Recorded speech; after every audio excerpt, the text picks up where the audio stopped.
ملت اسلامیہ ہمیں ان چیزوں کا علم رکھنا بہت ضروری ہے۔ آپ حضرات دیکھیں، کچھ لوگوں کو معلوم ہی نہیں ہے کہ کن خواتین سے نکاح کرنا جائز ہے اور کن سے نکاح کرنا جائز نہیں ہے۔ ان چیزوں کا ہر انسان کو معلوم کرنا یہ اس پر لازم ہے۔ کہیں ایسا نہ ہو کہ وہ غلطی کر بیٹھے اور بعد میں وہ گناہ گار ہو جائے۔ تو برادران ملت اسلامیہ، آج کی اس کلپ کے اندر میں آپ کو بتاؤں گا کہ کن خواتین سے آپ نکاح کر سکتے ہیں اور کن سے آپ نکاح نہیں کر سکتے ہیں۔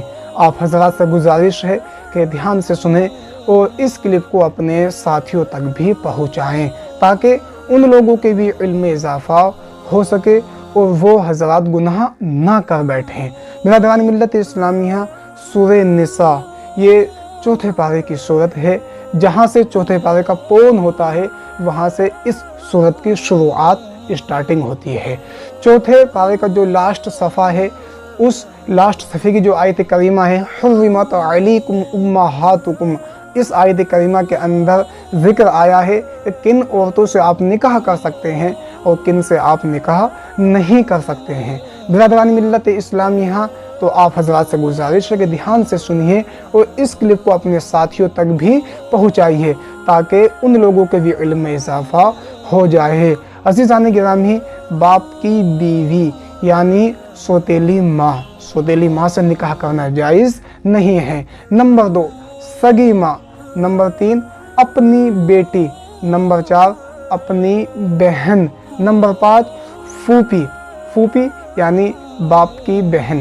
باپ کی بہن آپ کی کیا لگی؟ پھوپھی لگی، تو اس سے بھی نکاح کرنا جائز نہیں ہے۔ نمبر 6، خالہ یعنی ماں کی بہن۔ نمبر 7 جو ہے بھتیجی ہے۔ بھتیجی کس کو کہا جاتا ہے آپ حضرات بخوبی جانتے ہیں، بتانے کی ضرورت ہی نہیں ہے، پھر بھی ایک بار آپ کو بتا دیتا ہوں تاکہ آپ لوگوں کا یعنی کہ ایمان تازہ ہو جائے اور آپ لوگوں کے علم میں اضافہ ہو جائے۔ یعنی آپ کے بھائی کی جو بیٹی ہے وہ آپ کی بھتیجی لگی، تو بھتیجی سے بھی نکاح نہیں ہو سکتا، نکاح کرنا ناجائز ہے۔ نمبر 8، بھانجی۔ بھانجی کس کو کہا جاتا ہے؟ بہن کی لڑکی، بہن کی بیٹی، یہ کیا لگی آپ کی؟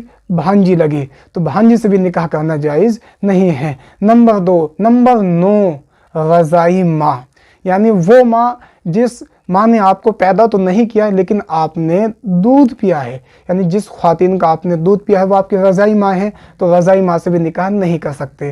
رضاعی ماں کی بیٹی، رضاعی ماں کی بیٹی سے بھی نکاح نہیں ہو سکتا ہے۔ اسی طریقے سے ساس یعنی ساس آپ کی جو وائف ہے، آپ کی جو بیوی ہے، بیوی کی جو ماں ہے وہ آپ کی ساس لگی، تو ساس سے بھی نکاح نہیں کر سکتے ہیں۔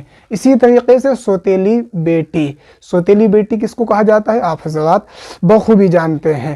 اسی طریقے سے بے بہو یعنی بیٹے کی جو آپ کی بیٹی کی جو بہو ہے اس سے بھی نکاح نہیں ہو سکتا ہے۔ اور نمبر 14، 2 بہنوں کی ایک ساتھ نکاح کرنا ایک مرد کے ساتھ میں، تو یہ بھی جائز نہیں ہے۔ تو برادران ملت اسلامیہ، یہ ان 14 عورتوں کو ہم نے آپ حضرات کے سامنے ذکر کیا ہے۔ ان 14 عورتوں سے آپ کا نکاح جائز نہیں ہے۔ ہم لوگوں کو چاہیے کہ دین کے معاملے میں زیادہ سے زیادہ نالج حاصل کرنے کی کوشش کریں۔ السلام علیکم ورحمۃ اللہ وبرکاتہ۔